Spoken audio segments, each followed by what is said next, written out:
So welcome everyone. This is Connections Over Coffee. I'm so glad to see everybody.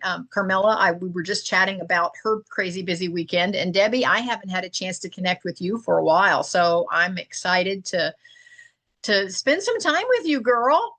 Debbie has not too long ago gone through some surgeries and is in the recovery mode and is looking wonderfully amazing today. So yes, it's so good to see you here. And we've got Linda with us. Linda's been crazy busy building out some new products and having some webinars on her end. And so that's been fun. And Linda, can you hear us okay? She's going to be joining us by phone. So I don't know if she's going to have her camera on, but can you hear us okay? Yeah, right now I can talk, and I'll be jumping in my car here any minute. Okay. All right. I get it. I get it. And Sherry is just now coming on, so we're going to get her up here and then we're going to get underway. So we are talking about connections over coffee. It's all about building relationships. And for those of you that have been with me for a while, you know, the scoop, the whole rise where we talk about reconnecting, and then we talk about the impact that we make, and then how to storify our story. And so today we're talking about Storify, and I love this topic because for all of us, and Michael, jump in if you have any comments on this one, but I think we're all somewhat in the vintage where we're starting to think about legacy, like what are we going to leave behind? And especially for those of us that have taken care of elderly parents, or for those of us that have even had some issues of our own, maybe health issues or whatever. And so we're all as we all click through the years, we start thinking about what is our legacy going to be. And so when we talk about Storify,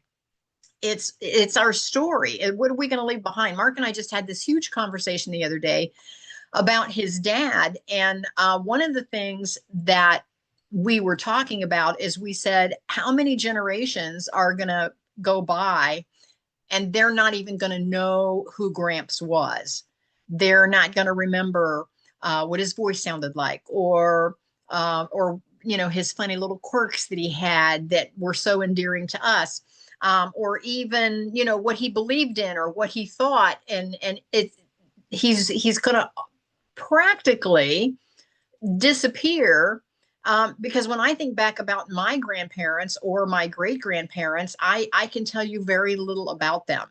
And so one of the ways that I think we can tell our story, and by all means, you don't have to be a writer. There's this thing on Facebook, and I love it for folks that are not a writer, is that you can create a memoir, and it doesn't have to be some big written, edited, published thing unless you want it to be.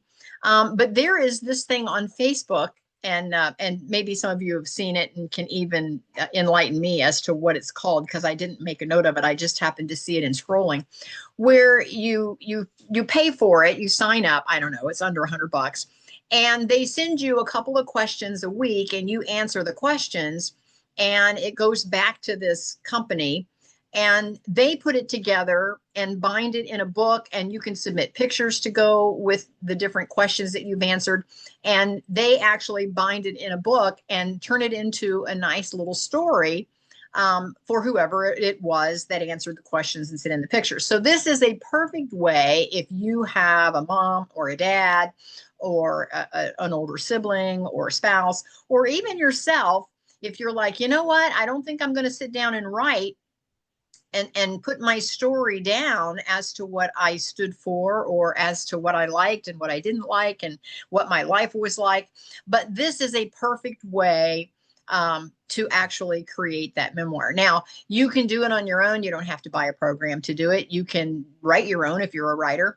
But it had the prompts, and I think that's what I enjoyed about it, is that it had the prompts, and it kind of if for lack of a better way to say it, it kind of triggered your memory. You know, it said like, what was your favorite thing when you were little, or what was your fondest memory when you were in elementary school? And, you know, what was your, you know, your first school dance like, or what was your first date like, or what was your first ball game or your first concert? And so it just kind of triggers your memory to go, oh yeah, let me think about that for a minute. And then you can just write it down, and then their editors at this company that I saw online, their editors put it together in a book format, and you can get it even in a hardback, and they'll, you know, they'll have authored by with, so it's a keepsake. It's one of those things. And then you can get extra copies of it. I don't know, for like $30, you could order as many, $30 each. You could order as many hardback covers, and it actually comes out bound in a hardback book. And it seems like it was $100 to do the program, and then like $30 for however many additional books that you wanted for like family members. But anyway, it's just a way to get your story on paper.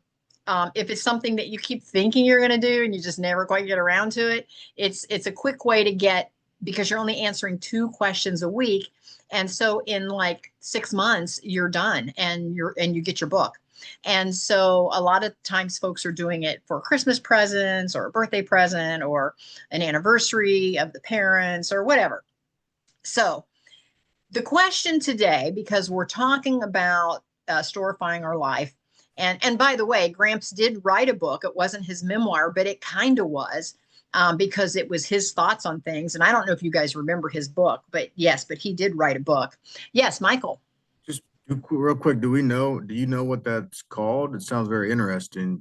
You know what? I just scrolled past it on Facebook one day, and I did not make a note of it, but I might be able to find it, and I'll see if I can't look it up when I because I'm recording this into a replay.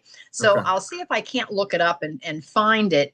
I don't know that I can put my finger on it right off the top. Yeah. That's okay. Yeah. And it I'd was like to something, look at that. and it was something about memoir. It was like writing your memoir, and it was just a good way to leave something behind, because a generation from now, Gramps' book is still going to be on Amazon.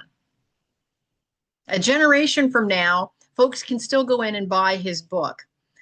It's been actually published in 4 different languages, Amazon tells me. And I'm like, who knew? Who knew? And so for those of us that are published authors, I know Sherry's a published author, I'm a published author, and I know Carmella, Debbie, and Linda, they're all published in the magazine. And so we're all published, but sometimes just sitting down and writing a full memoir is a lot of work. And then if you're like me, you're like, oh, am I going to throw anybody under the bus, or am I going to be nice? I remember when, because we all have hurts and pains and struggles and stuff that we've gone through in our life. And so sometimes telling the story, you don't necessarily want to throw somebody under the bus unless you're specifically writing a memoir to that effect. But in this one on Facebook, it was just a light, happy, what were your favorite moments over the years? Throw in some pictures, and it's just a nice little picture memoir of, you know, your grandmother or your mother, or, you know, or a family member. And so it was just a nice way to leave something behind as a legacy. So my question today is, if your life were a memoir titled Rise, which is our acronym for this particular group, what key story or turning point would absolutely have to be in it, and why? So if your life were a memoir titled Rise, where you could reconnect with yourself, you could make an impact, you could storify your life, the different steps you had to go through, what would actually be a key story or turning point, and why? Sherry, it looks like she raised her hand, but I don't see. Oh, there she is. Yes, Sherry. Hey, Kathy, it's great to be here. How are you today? Yeah, I lost you there for a second. When you raised your hand, it bumped your picture around. That's Well, funny. I'm still here. I'm still here. Good. So Actually, I was at a challenge this week. We've talked about challenges in the Build a Better Business. It's a 2 day, 3 day, 5 day, 7 day, sometimes 30-day event where the person that's hosting challenges the audience to accomplish homework every night. And one of the things that came out of that is I have a clearer picture of my next book and what that is going to look like. And one of the stories that's in there, I had forgotten. Okay. And this challenge brought it out in me. And the story is I was at a Christmas party the year that my son was an infant. So he was 3 months, 4 months old. And my daughter is 5 years older than him. So she was 5. So obviously she's speaking, but at 5 years old, she was a little peanut. So she was still in a booster seat. So we've got Okay. 2 kids in seats in the back seat. I'm the only adult in the car. Okay. We were Okay. going past this segment near the mall where the lanes were starting to shrink together. I was in the lane that was shrinking. I had fallen asleep at the wheel. Oh, Okay. I was awakened. Literally, saw red on my face by a slap across the face. And Krista says to me, I couldn't see the top, I couldn't see the bottom, but I know it was an angel, Mom. The angel slapped you across the face and turned the steering wheel. I went, oh, chills. I had forgotten that story, and that story is going to end up in my next book. and again, we all have moments like that we want to remember. And a generation or two from now, that story is totally lost. And Krista has forgotten the story. Mm-hmm. She was 5, and now she's going to be 30, and she has Sure. forgotten the story. Sure. I get that. Yeah. I get that. Sherry, thank you so much for sharing that. That's amazing. Michael, you had your hand up. Yeah. Yeah, I've actually been thinking about this a lot, and I have an outline of a more or less a memoir, but with fictional names for the people that are real in my life, to not throw anybody under the bus like you had referred to. But in your case, with your specific question, it would be, that ending of that memoir. My book that I'm organizing and trying to work on right now is more or less from the age of 20 to 42-ish. Okay. I'm 47, be 48 next month. So I guess where I'd go with your question would be towards the end, and the journey within a journey of recovery and getting through or making strides to get through a mental health condition I have, as a bipolar condition. Okay. And kind of coming full circle with realizations, and having other people relate and listen better and understand where I was coming from, and kind of eliminate the misunderstanding within the disorder, and move through that. So more or less the turning point on recovery, I guess, would be my point. Okay. So are you a writer? Do you have other books out, or is this kind of the first thing you're working on?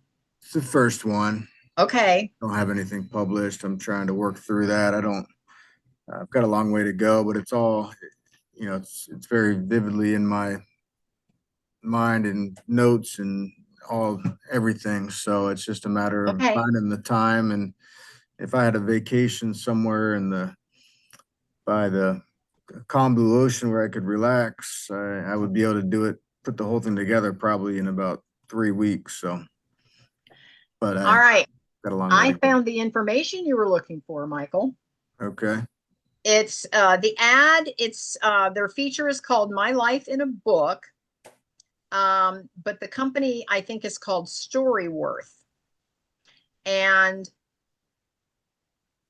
what it does is once you sign up, they send you 1 to 2 prompts every week, and you just answer the questions. Now, Debbie and I have had a huge conversation about memoirs in the past. We each, both or each, will probably write a full-fledged memoir, more of a healing process for ourselves, as well as telling our story. And so it'll be much more in depth than what this ad is on Facebook that I'm talking about. This one, Storyworth, My Life in a Book, this one is going to be lighthearted, and the prompts are simply going to ask you all the fun stuff throughout your life. You can throw in some pictures, and it's a way to kind of remember grandma's life. It's not going to tell you the times that grandma went to bed hungry or any abusive situations, or because that is not the purpose of this particular ad, this particular company. It's more or less to try to get a memory out into a book form to hand out to the kids and grandkids and make everybody happy. So if you're wanting to actually write a full-fledged memoir where you're going to, share the pain as well, the ups and the downs, this is probably not it. But it would give you a great tool to see the kind of prompts that are in something like that. And it could help you write, your in-depth memoir if you wanted to then add your own prompts of, the negative things that you want to include. But what this book does is, if you are not a writer, this company will take those prompts that you answered, and they have a ghostwriter team that will put it together in story form. All you're doing is answering questions and submitting pictures, and they write the story. Then they send it out to you. You still get to edit it before, if you say, I don't like this one page, or I don't like how you said that, they'll work with you to change a few things. And then once that's done, then you can just order however many copies you need or would like to have for a price. And it's not cheap. They're going to charge you like $30 a book to do that. Whereas if you wrote your own and self-published and uploaded it to Amazon, you can get author copies for about $4 a piece, just to give you an idea of the price differences there. But if you're doing the whole thing on your own, you don't have the ghostwriter, you don't have the editors, you don't have the binding, you don't have the formatting. They're doing all of that if you just wanted a fun little memoir. So all I'm saying is that it's just an option. And Michael, I think the comments that you made, those would definitely have to be in a memoir for you, because that was a huge piece of your story. And Yeah, so no, it is. It is. It's a big thing. And I've been formulating it and getting into outlines and chapters and things. So it's really just about putting it together. But yeah, it's it's 22 to 23 years of my life, my story. So yeah, it's a more broader or bigger, more specific over a longer period of time. So yeah, I understand that for sure. But yeah, this sounds actually interesting to maybe do other avenues or something broad scope over that. So yeah, thank you. Yeah, I think it's just a tool that we can all use to get something down on paper. Yeah, so I like that. Debbie, you have your hand up. Yes, and before I forget, you need to tell Michael about Trillo, because has that been helpful to you? It's at first I thought, I can do this on my own, but I've realized that Trillo is the way to go in order to take the confusion out of putting it together. So, Michael, try Trillo. It'll save your life. Yeah, I'll circle back and talk about that in a minute. Remind me. But Debbie, go ahead. What if your life were a memoir titled Rise, what would be the key story or turning point for you? Well, key story, the turning point came last week. I was Oh my. house sitting for Sandy. Okay. And I hope I can relay this to you so you can understand it. But I almost drowned. What? I was floating in the pool on a floaty thingy, and her pool is kind of diagonal, or shallow to deep. And I was going along the side, holding on and floating. I was sit up. I hit the water spout that filters it on the side of the pool, and it literally shoved me away and tipped me over. And I was sucking in water. I was panicking. I was flailing, and my feet were still on this floaty thing, and I couldn't get rid of it.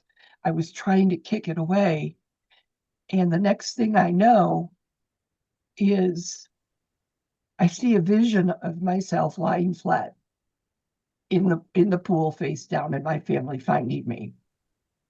And within a brief second, God told me, he says, I am not going to let you drown. I have too much for you to do. And just go with me and fight. And with that, I was able to kick it away. And I was still gulping in air and trying to find the side of the pool, because I was really close to it, but I couldn't find it. And when I saw this vision, I had gone under the water. I took in a big gulp of water, and my eyes opened wide. So seeing that vision was as plain as day. And I had a lot to think about after that, a whole lot. And I talked to a very dear friend that is in my Bible study the next day. She helped me realize a lot of things just in that incident, that I have gone through many circumstances without realizing my life was in danger. But she told me, she goes, and she's a scholar, and I love her to death. She made me realize that he has got plans for me, and he wants me to fight. He wants me to keep fighting. And no, my life is not going to end up drowning in a pool at my daughter's. That is not it. And I have been going through a lot of spiritual challenges since I've gone back to church, and I go to Bible study. I read my Bible every day. This is my 3rd year, and I have a podcast that I listen to. And what you have to do, what I realize is I had to look beyond the incident and realize that I have angels. People say there's no such thing, but yes, there is. And so what this has done is, because I'm coming farther in my book, it's making me see things clearer. And I've been reading a book called Between Kingdoms, and it's a memoir of someone that had leukemia. And the book is absolutely amazing. And it's an old book. But I realized that I put too much pressure on myself to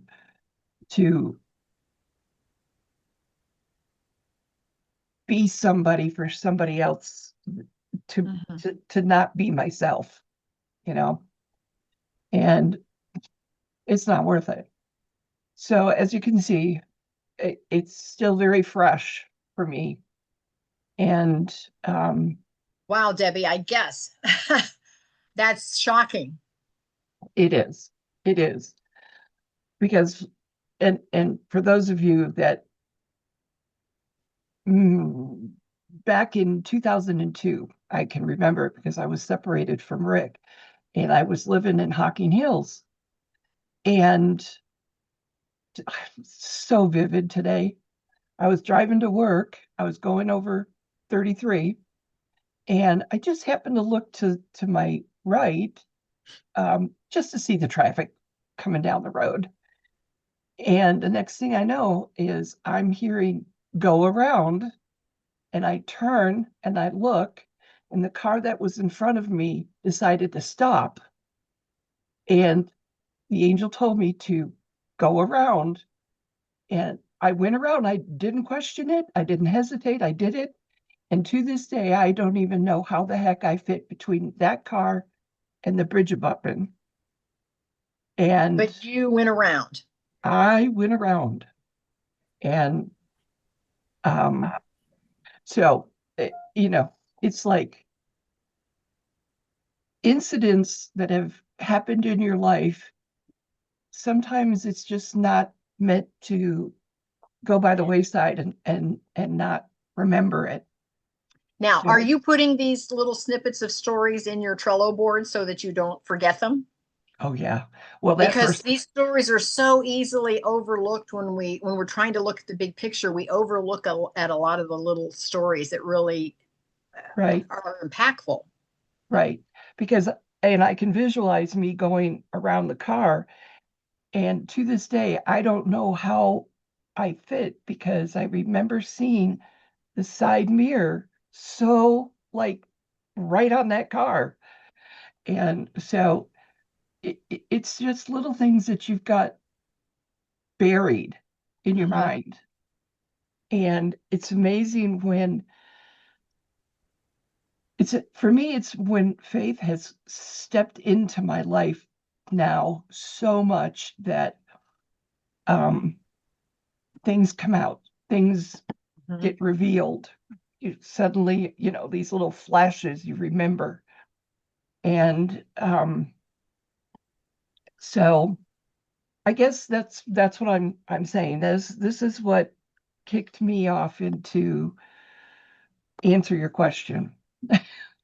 Well, and Debbie, from what I know, because Debbie and I, we go way back. So we've been together for a lot of years. And what I do know, Debbie, is that your story is going to be so impactful when we talk about rise with, reconnecting to our authentic selves and then what kind of an impact. Your story is going to be so impactful for generations to come. And so I really feel strongly about your memoir being, again, I'll call it the real deal. I think this Facebook one is a little fluffy one, if Yeah. you know what I mean. Yeah. You're like, oh, grandma, her favorite color is blue, and she's got a tea set, and she, got married in her mother's wedding dress, and it's all like the high points of her life with some pictures, and everybody's like, oh, we get to remember grandma this way. But when you really get, like Michael is talking, or like you and I are talking, writing a memoir, where you get really down into the weeds, and you kind of share the good and the bad, that is so impactful to readers that are maybe struggling with some of those same issues. Well, and that's very true because it's like this book I'm reading. It's amazing how, you can read books and, memoirs and stuff like that, but this one really has resonated with me very, very much so, that if anybody gets a chance to read it, it's amazing. And And what was the name again? Between Kingdoms. Okay. And I found it at Goodwill. So I never say anything bad about Goodwill books. I get my best books there. So, but yeah, it's, I lost my train of thought. So, yes. So All right. it's really Perfect. good. Perfect. Debbie, thank you so much for sharing. And I am so sorry you went through that. My goodness. Wow. Luckily I had Lucy there, their dog. Yeah, but you're right now, you're like, I'm marching forward, buddy. You're ready to go now. I can tell. I am. I am. Yeah. Yeah. All Thank right. you. Carmella, you had your hand up. Go ahead. Well, my life has gone through a series of things, almost relating a little bit with Debbie's story. But as you know, Kathy, we've known each other for a short while, but I've a lot of my history and my upbringing is like this close relationship I had with my grandmother. And a lot of the, my faith and everything, not that I can't attest to my mom, but a lot of it came from my grandmother and things she shared with me over the years. And it's so funny. This morning, I took my one niece, or my adoptive niece, I had to help her with some things this morning. And I'm driving on my way to work, and it's like a calm morning and going a normal speed. If I was going any faster, I probably would have been in a really serious car accident. This guy just flew out, didn't even stop. I had the right of way on the street and I had to slam on my brakes. And it was so weird how I stopped like instantly. But the crazy thing was, yeah, my heart kind of jumped and it scared me, but I was calm, which is not me normally. But about a month ago or two, I was at church and our praise and worship service was like really good. And the songs that they were singing, sometimes I listen to a lot of words, to songs, no matter what genre. I always listen to the words. And literally, I could hear like God speaking to me to the point where I was like in tears. I had to get tissue, and I'm like, oh my gosh. And God was telling me that I needed to take more time and rest. And I'm like, okay, I heard it 3 times, literally. Then our sermon by my pastor that morning, he was talking about trusting God and not trying to do things our own and how he always has our backs. He's always there. Well, they asked, if some people needed prayer for anything. And I thought, I'm going to go. So I went, and there was a lady who sits clear on the other side of the church. I'm one of those people that I have a row. I sit in my certain seat, and Don't we all? I mean, We have our it's favorite so seat. funny. I sat in the wrong row, and the girl that sits in front of me is a friend. She goes, Carmella, you need to be a row back. And I'm like, oh, my bad. I'm in row 6 and you're in 5. But I went up, and the one lady, she says, what do you need prayer for today? And I says, I'm just overwhelmed because the story of me, with my parents and going back and forth. It's just like so much is going on. And then at the office and things, she started saying, well, God's going to give you peace and you need to rest. Well, then all of a sudden she stops praying in the midst of it. And she says, I'm hearing God say that you need to take time and rest.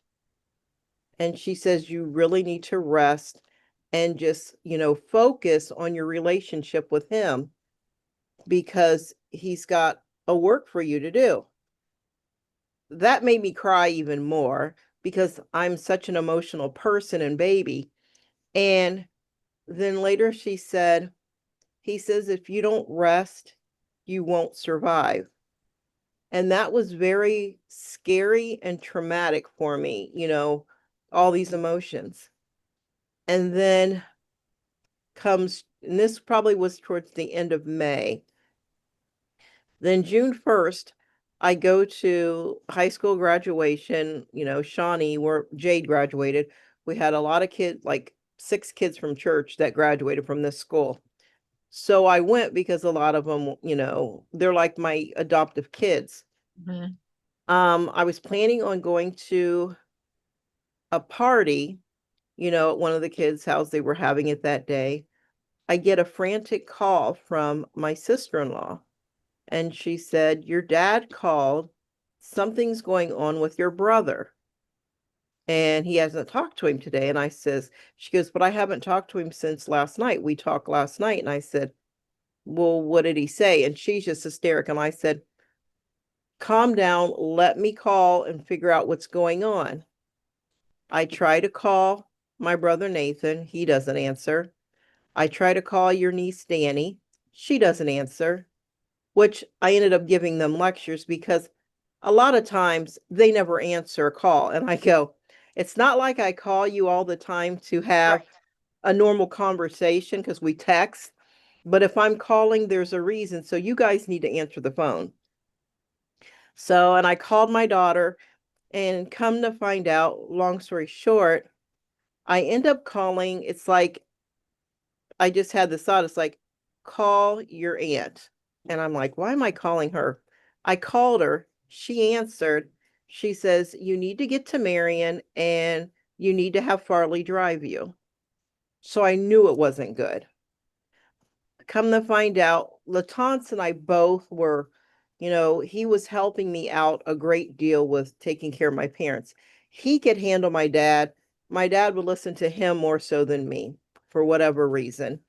And here my brother had passed in his sleep, and my dad was like, didn't say anything until like after 3 o'clock in the afternoon, because he's like, he hasn't come downstairs, and he happened to spend the night that night. And I'm like, oh my God, I'm thinking about my mom and everything. And even, talking about it, I haven't really grieved for it because I've been there. I'm always there for everybody. And I'm not saying it's like a bad thing, but once again, I always put myself on the back burner. Mhm. And in the midst of this, I'm wearing a knee brace because another clip it is I tore my meniscus, I have bursitis, and I've canceled appointments and I've put off doing surgery. And then Take care of everybody else. this past weekend, Saturday, I fell on my bad knee. And so I've had a lecture from my pastor's wife. You can't do this. You're wearing yourself thin. And it was almost with the car this morning where once again, there's a flash where, when are you going to start taking care of you? And it's just the little things, even taking that time to read, to just, whatever. And I was putting away pictures that I had pulled out for my brother's, memorial, because Mhm. everything happened so fast. My sister-in-law says, So Latance was totally unexpected of him passing. Because I mean, 1 minute we're all on Facebook and liking each other's posts, and the next minute it's like, oh, did you hear he passed away? And we were like, what?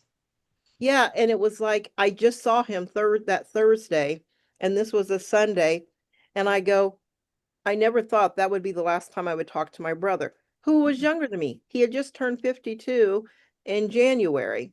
Do we know why he passed? Was it just like heart failure, or I do we think know? it was hard because I asked the coroner, and he said the way that he found him, he said he thinks he just passed in his sleep.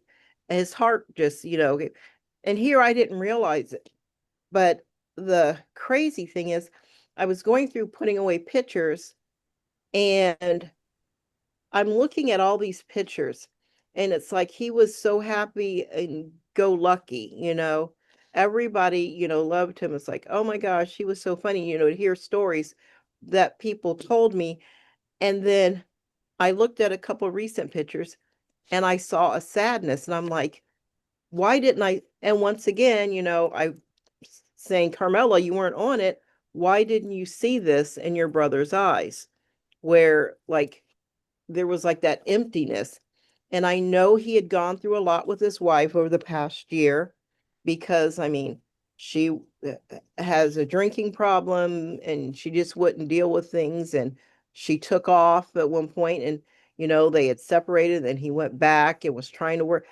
And it was just so much. And it's almost like, I have that heart to serve where I'm there for everybody. And yet, you know, the eye-opening thing was having God tell me something, but it was Mhm. like confirmation through somebody else who knew nothing about anything because I hadn't shared it with, I mean, it literally happened in a one service where you won't survive. And here it was like, my brother passes like right after that. And I'm like, that could have been me. And, Wow. you know, just going and I'm like, and I'm learning now, it's like life is so precious. Mhm. We don't know. And I'm always like, on, and like we were talking earlier when I first, jumped on, my weekend was so busy because not only was I planning one surprise party, but it turned into two, and I got it done because that's me, I funny thing, I was at the church late because I have a key and, the code, I can set the alarm.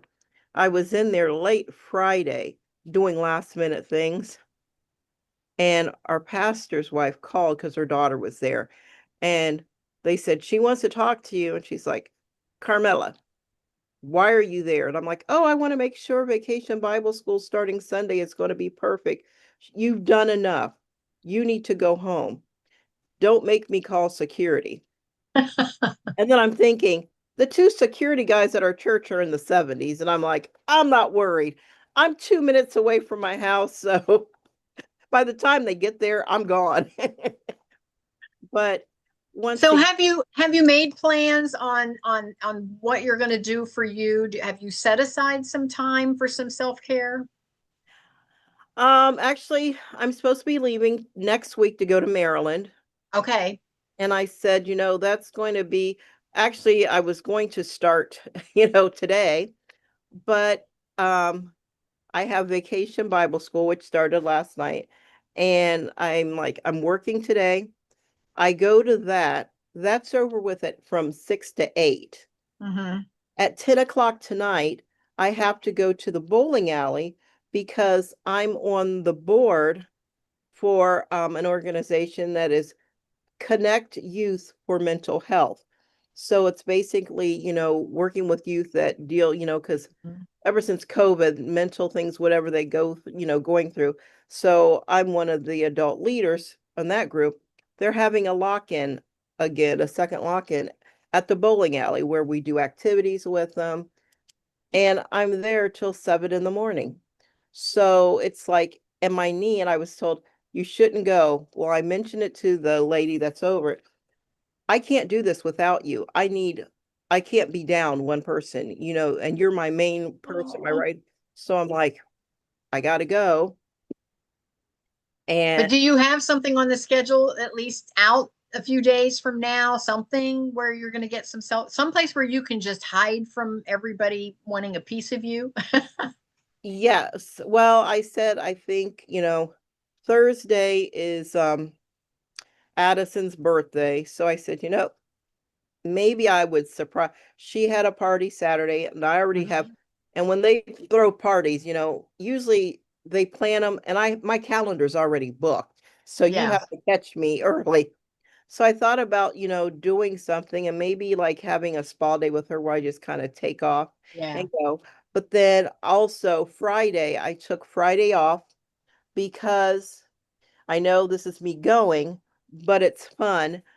They're opening up a Crazy Ben's in Toledo. And it's only an hour drive for me here from Lima.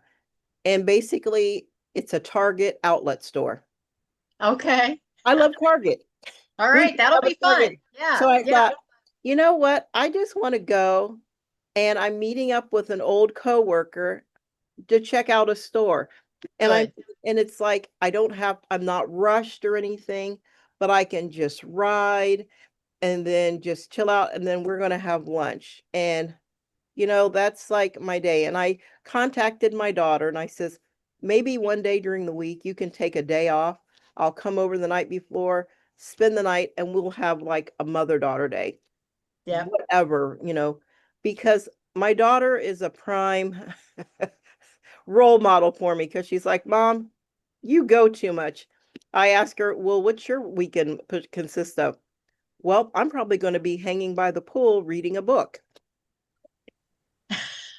And you're like, I don't think that's ever been on my calendar to stay by the pool and read a book Look, for the I weekend. haven't even filled my pool yet. The summer's going to be over with. So Well, I get it. And you know what? My hat is off to you. I appreciate everything that you do for everyone. But yes, I hear the message loud and clear for you to get some self-care in there. I hope you're hearing it loud and clear for you to get some self-care in there, because there is nothing wrong with you don't have to be at the top of your list all the time. You have to at least be on your list.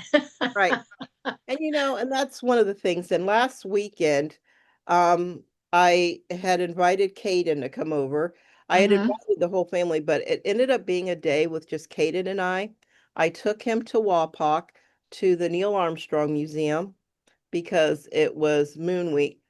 Oh my Mhm. gosh, he loved it. And he's like, Aunt Carmella, I just really enjoyed spending time with you and looking at history and reading. He got to meet an astronaut and get his Okay. autograph, and which was nice. And I took him downtown Wapak and we saw some of the different, vendors and stuff, and got something to eat. And we just chilled and hung out, and which was really good, because Mhm. he had kind of shut himself off for a while, was not communicating with many people, but the fact that, he felt that he still can come to me, and I'm genuine with him, Yes. Yes. I'm not pushing And him he off. can be a grown up with you. He can. And that was Because I think what happens with kids when they're with their parents, they have a tendency to still be kids. It's the way they act when they're not with their parents is who they really are to the world. And so he gets to be grown up with you. and he had the chance to be his true self, Yeah. because what Aunt Carmella hears is, oh, he's doing this, the parents complain, and I'm like, Mm-hmm. but it's not all him. You got to look at yourself too, and relate to him at his age. But and that's one thing too. I want to leave that legacy, like I said. And even I started, writing things down in a journal. And Mm-hmm. so the next step, like you, Kathy, and Sherry, you're all, writing that book, writing that thing, and I don't want to put it off. And, Farley wrote a book, a little bit about his life with different things, but he hasn't done anything. And I'm like, okay, this is going to be our goal. We're going to do this together, Good. Good. But Good. Good. thank you all for being such a good inspiration and an encouragement. I mean, it helps a great deal. Well, and I think you have to kind of know that you've got somebody in your corner. Sherry says schedule about 3 hours per week if you want to start writing stuff down. And I know that seems like a lot, but boy, if you could carve that out, you're going to make some progress. If you could carve out about 3 hours. Yes, I love that. Can I Well, add, can I add something, Kathy? sure, In that sure. 3 hours, they don't have to be in one block. They could be 30 minutes every morning. That'll get you 3 hours a week and still have freedom on Sunday. You can do 1 hour, 3 days a week, or you could take one block in 3 hours. There's a neurological connection here to the 30 minutes. Our brains will go on max intentional focus for about 30 minutes or so, and then it's literally the glucose depletes out of our brain and it needs to be refueled. So that's why that 30 minutes is powerful. But sometimes, even in that 30 minutes, if your brain isn't ready for the actual content, you'll sit there and you'll look at the blinking screen, as they say, writer's block. Don't let writer's block get in the way. Whatever it is that you're thinking that day, just type without correction. It's best to do it by hand when you're first putting it down on paper. Just write, write, write, write, write. No correction. Just don't edit yourself, because that's where the best content comes from when you go back and look at it later.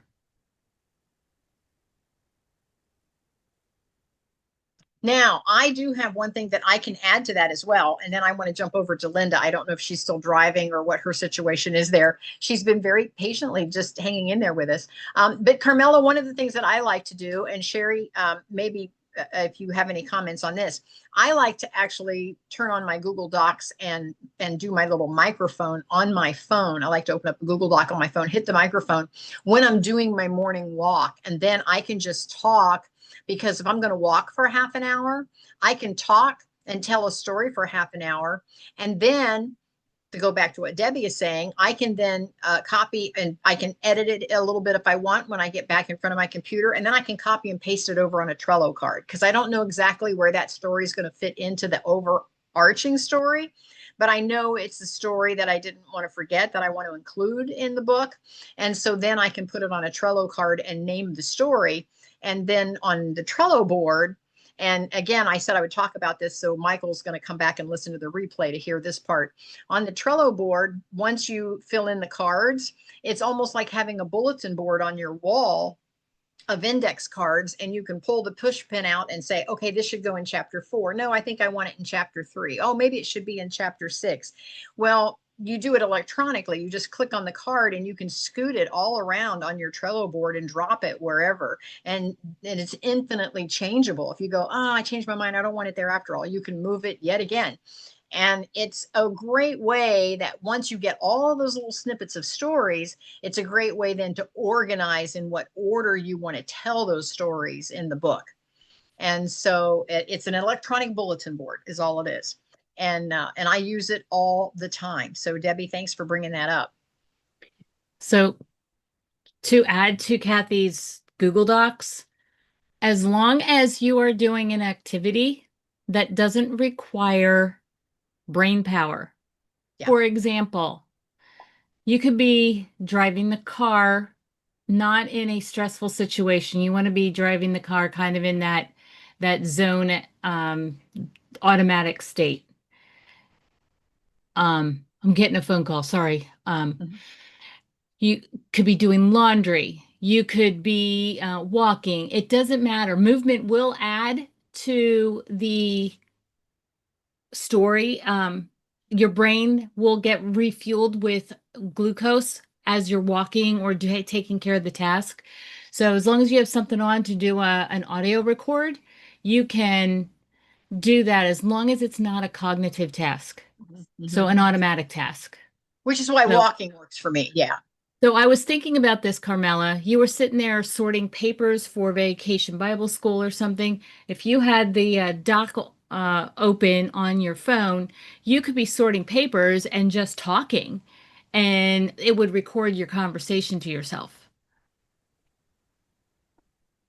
Yep, I love it. And it puts it in writing for you, because now, again, it's not going to be edited. You'd have to go back and edit it into something that's a little more readable, but you would at least get your story on paper. You would start getting some of those stories captured, if you will, instead of always having them running around in your head. If you're like me, it's when you're in a relaxed state is when you think, oh, this would be a great story for my memoir. But you're not at a place where you're going to write it down or whatever. And then by the time you do get in front of your computer, you're like, what was that story I thought of the other day? So that's why that's helpful. Linda, I want to jump over to you before we go. Are you still listening in? And would you like to share what key story or turning point would absolutely have to be in your memoir?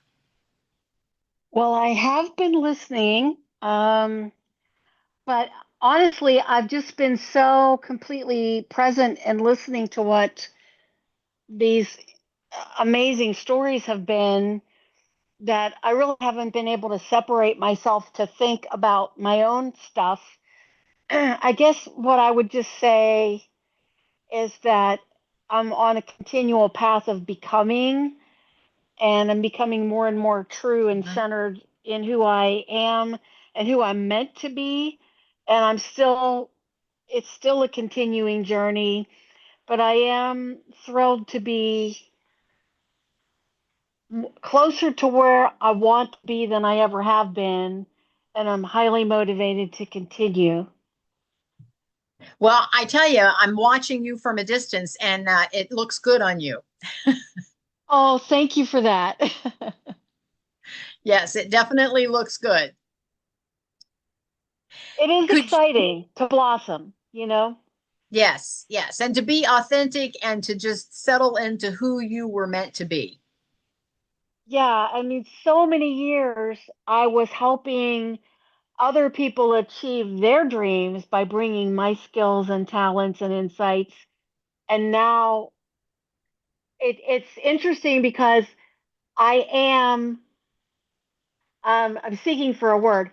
I'm I'm amplifying what I'm meant to do, like I'm growing toward it in an ever bigger way.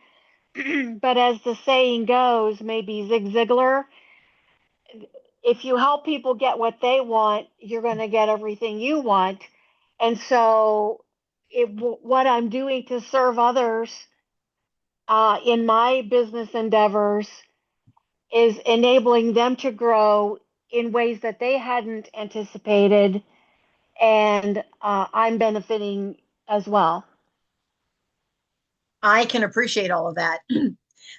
For me, and I didn't share earlier, and so Linda, maybe this will be helpful. For me, and I'm just, all of you have heard my story so many times. The turning point for me was when I learned how to create passive income. That was the turning point in my story, was when I learned, not when I did it, but when I learned that I could do it was the turning point. Not the doing of it, it's the learning of the doing of it, if that makes any sense. It's when that realization hit me. Linda, what was a big turning point in your story? Was there a big aha moment that projected you into the path that you're on now? Just thinking on my feet here, I would say it's actually when I I was punching a time clock for a bookkeeping company, and my soul was dying, not a little every day, a lot every day. This was after my husband had passed away, and I was hating the work, not because I'm not good at it, but the circumstances and reporting in 10-minute increments was, I just wanted to put an ice pick in my eye or something every day.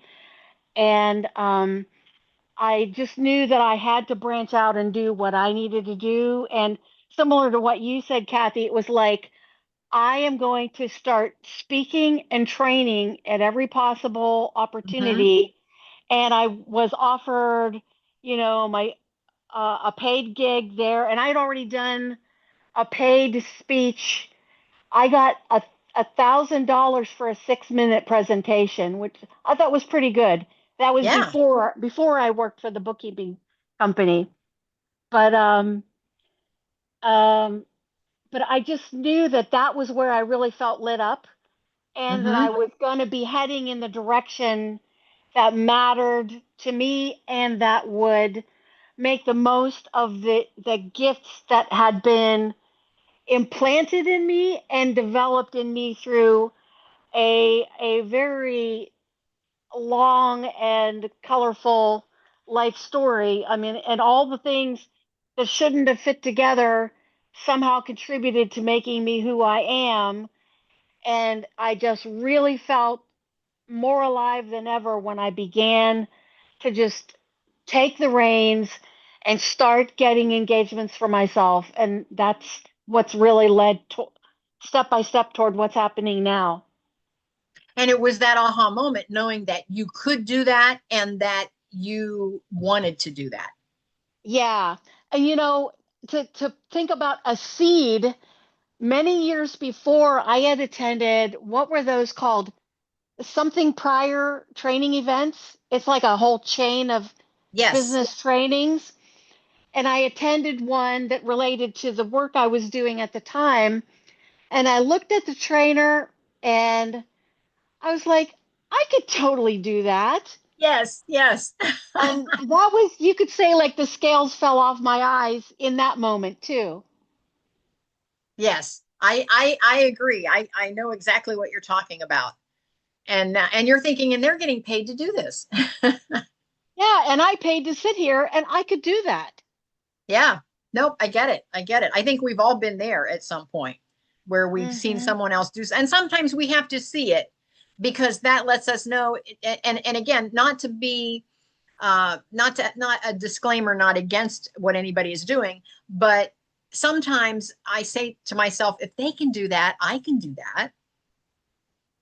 Yeah, it's not a slam on them. It's just Right. we tend not to think that we can do the thing. But then when it's like right in front of us and we actually take that moment and look at our skill set, it's like, well, dang, I could do that. Yep, exactly. I know exactly what you're talking about. And again, it looks good on you, Linda. Oh, thank you. That means so much. I love that all of you came together today for this. I appreciated that Michael jumped on. Again, he shared before we started recording that he is at the hospital with a family member. And when the doctor came in, he was going to have to go to get the scoop on what was going on with the family member. So that's why he had to jump off suddenly. But he is going to circle back and listen to the replay. He wanted to hear more about the Trello board and he wanted to hear the rest of our stories.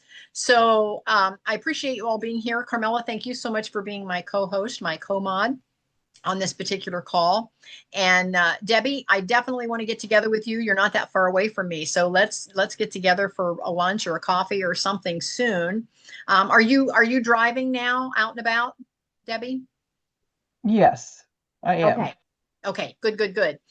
Any chance that you can come to our coffee chat on Thursday, or is that not a good time in the week for you? It's Thursday at 4 in Pickerington, so it's not horribly far from you. This Thursday I have an appointment with pulmonary.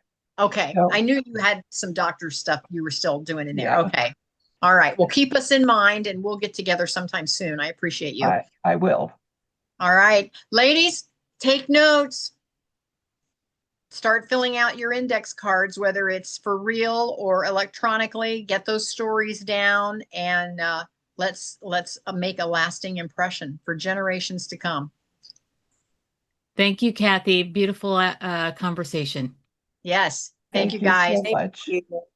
Thank Have a you. great day. Love you all, ladies. Yes, love you too. We will see you all soon.